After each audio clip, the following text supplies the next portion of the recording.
Hello everyone, कसे आहात? मजेत ना? शनी शिंगणापूर आणि देवगड करून आता आम्ही निघालो होतो शिर्डीला आणि आमचं जेवण वगैरे झालं होतं. जेवणाचं काही टेन्शन नव्हतं. देवगडलाच आम्ही प्रसाद घेतला होता, जसं तुम्ही मागच्या व्लॉगमध्ये बघितलं असेल.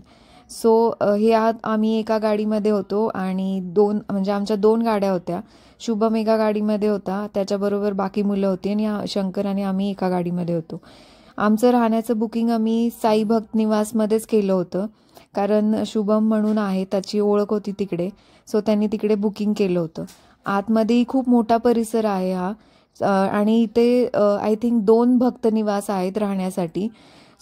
इकडे आम्ही पार्किंग केलं आणि मग ते दोघं, शंकर आणि दोघं गेले होते चाव्या घ्यायला रूमच्या. आम्ही 3 रूम्स बुक केल्या होत्या आमच्या, म्हणजे 3-3-3 अशा रूम, तिघांसाठी रूम 3 बुक केल्या होत्या. शुभमचं इकडे घर होतं, तो तिकडेच जाणार होता त्याच्या घरी राहायला. तो आम्हालाही सगळ्यांना आग्रह करत होता, बट तिकडे आमचं लवकर आवरून नसतं झालं आणि आम्हाला उशीर झाला असता दुसऱ्या दिवशी दर्शन घेण्यासाठी. मग आम्ही इथेच थांबलो. इथे मग सगळे ते रूमचं कन्फर्मेशन करण्यासाठी गेले होते. बाकी आम्ही आलो होतो इकडे. हे बाकी जणांना चहा घ्यायचा होता. इकडे जेवण खूपच स्वस्त मिळतं. चहा आम्हाला फक्त 2 रुपयाला मिळाला. हा एवढा कप होता 2 रुपयाला. कॉफी 3 रुपयाला आणि दूधही 3 रुपयाला होतं. रूम्सच्या चाव्या मिळाल्या होत्या. मग आम्ही ह्या बाकींनी चहा वगैरे घेऊन निघालो. इकडे आमच्या सगळ्यांचे डिटेल्स घेतले, आधार कार्ड नंबर वगैरे आणि तुमचे रिलेशन्स काय आहेत. हे सगळं करून मग आम्हाला चाव्या दिल्या त्या लोकांनी. आम्हाला 3rd फ्लोअरवरती रूम्स मिळाल्या होत्या. मग आम्ही लिफ्टनी आलो 3rd फ्लोअरवरती, कारण लगेजही खूप होतं आमच्याबरोबर. ह्या होत्या रूम्स. आम्हाला 2 रूम समोरासमोर मिळाल्या होत्या आणि 1 रूम थोडी लांब होती, ती मग बॉईजनी घेतली. आणि ही होती ती रूम्स खूप मोठ्या होत्या आणि क्लीन पण होत्या. 3 बेड होते, वॉशरूम आणि बाथरूम हे सेपरेट होतं आणि ही स्पेस होती मध्ये. इथेही 2-3 जण बसू शकत होते आणि हे अफोर्डेबल रेट्समध्ये रूम मिळतात. 250-300 मध्ये तुम्हाला पर नाईट रूम्स मिळून जातात. आम्ही तिथेच थांबलो आणि गादी एक्स्ट्रा घ्यायची असेल तर 50 रुपीज चार्ज आहेत. सगळं आवरून आम्ही झोपलो आणि सकाळी लवकर उठलो. आवरून वगैरे झालं. सकाळी गरम पाणी येत होतं. आंघोळ वगैरे करून तयार झालो आणि मग निघालो आम्ही शिर्डीच्या दर्शनाला साईबाबांच्या. ही होती नाश्त्याची रांग. तुम्हाला सकाळ सकाळी नाश्ताही मिळून जातो. नाश्त्यामध्ये तुम्हाला मटकीची भाजी, पुरी वगैरे हे सगळ्या गोष्टी मिळून जातात. इथून आम्ही निघालो गाडीच्या दिशेने, कारण आम्हाला आता जायचं होतं दर्शनाला साईबाबांच्या. आम्ही गाड्या घेतल्या आणि मग पुढे निघालो. तिथून थोडं लांब आहे, भक्तनिवासपासून मंदिर थोडंसं लांब आहे. मग गाडी घेऊनच जायला लागतं. मग आम्ही गाड्या वगैरे घेतल्या आणि गेलो. पहिलं आम्ही खंडोबा मंदिरात गेलो होतो, जे की तिथेच आहे जवळपास साईबाबांच्या मंदिराच्या इकडे. हेही आम्हाला शुभमने सांगितलं. आम्ही पहिलं खंडोबाच्या दर्शनाला गेलो आणि तिथे दर्शन वगैरे घेतलं. तिथे पालखी आली होती, म्हणजे खंडोबाच्या मंदिरामध्ये पालखी होती. ते पालखीचंही दर्शन घेतलं आणि तिथे दत्त महाराजांचंही मंदिर होतं, त्याचंही दर्शन घेतलं. आणि अजून एक गोष्ट, इथेही तुम्हाला साईबाबांच्या इथेही तुम्हाला एक प्रसाद मिळून जातो. अफोर्डेबल रेट्समध्येच आहे, बट ते प्रसादालय थोडंसं पुढे आहे, 2 किलोमीटर मंदिरापासून पुढे आहे.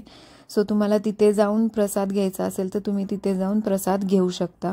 इथला प्रसाद खूपच मस्त असतो, टेस्टी असतो, बट तो काय आम्हाला मिळाला नाही, कारण ज्याच्याबरोबर आम्ही इकडे आलो होतो त्याच्या घरी आम्हाला नाश्त्याला बोलवलं होतं. हे आहे ते खंडोबा मंदिर. इथेही सकाळ सकाळी खूप लोक होती, गर्दी होती. मग आम्ही इथे दर्शन घेतलं. दर्शन घेऊन झाल्यावरती मग आम्ही निघालो पुढे साईबाबांच्या दर्शनाला. ही आहे ती पालखी. मस्त होतं इथे. आणि इथे एक काका मिळाले होते आम्हाला. त्यांनी आम्हाला जे साईबाबांचे वंशज वगैरे आहेत, ज्यांनी हे सगळं आता सांभाळतात, त्यावेळेसपासूनचे आत्तापर्यंतचे जे लोक आहेत त्या सगळ्यांची माहिती दिली. त्याचा मी एक पूर्ण वेगळा व्हिडिओ बनवेल आणि तो टाकेल. तुम्हाला जर व्हिडिओज आवडले तर नक्की लाईक, शेअर आणि सबस्क्राईब करा. इकडे दर्शन घेऊन झाल्यावरती मग बॅक साईडला हे मंदिर होतं, दत्तांचं मंदिराचे दर्शन घेऊन झाल्यावर मग आम्ही निघालो शिर्डी साईबाबांच्या दर्शनासाठी, ज्यासाठी एवढा अट्टहास केला होता आणि आम्ही घरून निघालो होतो. सो इथे असं आहे की आतमध्ये मोबाईल्स वगैरे अलाउड नाही आहेत. आम्ही सकाळी 7:30 पावणे 8ला पोचलो होतो, तेव्हाही एवढी गर्दी होती तिथे. 5-5:30ला दर्शनाच्या रांगा ओपन होतात आणि दर्शन चालू होऊन जातं, बट आतमध्ये मोबाईल्स अलाउड नाही आहेत. ही स्क्रीन आहे जे दर्शनाचं आतमधलं स्क्रीन, जे व्हिडिओ लोक दर्शन घेतात ते दाखवतात.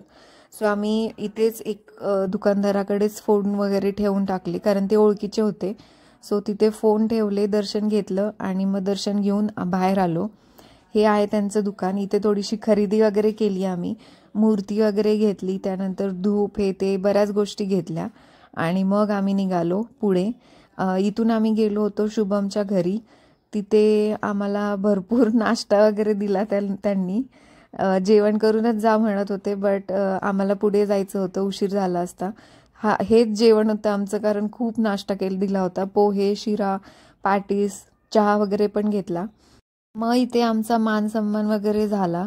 त्यानंतर आम्ही सगळ्या थोरा मोठ्यांच्या पाया वगैरे पडलो आणि काकूने आम्हाला घरची लिंब आणि नारळ पण घेऊन जा म्हणत होत्या, बट वेळ नव्हता ते काढायला, पुढे जायला उशीर झाला असता. सो मग आम्ही इथून निघालो आणि माझा फोन इथेच राहिला घरी. सो मग ते काकांनी आणून दिला नंतर. आणि त्यानंतर मग आम्ही निघालो नाशिकला जायला, त्र्यंबकेश्वरच्या महादेवाच्या दर्शनाला. सो रस्त्यामध्ये आम्हाला टोल लागला. आम्हाला इथपर्यंत टोल नाही लागला, पण शिर्डीपासून नाशिकपर्यंत जायला आम्हाला 3 टोल लागले. हा होता पहिला टोल. सो अशा प्रकारे आम्हाला 3 टोल लागले नाशिकला जाईपर्यंत. आणि इथून आम्ही नाशिकला 1 तासातच पोचलो, कारण हा समृद्धी महामार्ग आहे आणि खूप फास्ट पोचलो. सो पुढचा व्हिडिओ बघायला विसरू नका, त्र्यंबकेश्वरचा आहे. आणि हा व्हिडिओ आवडला असेल तर नक्की लाईक, कमेंट, शेअर आणि सबस्क्राईब करायला विसरू नका. Till then, thank you so much for watching and bye.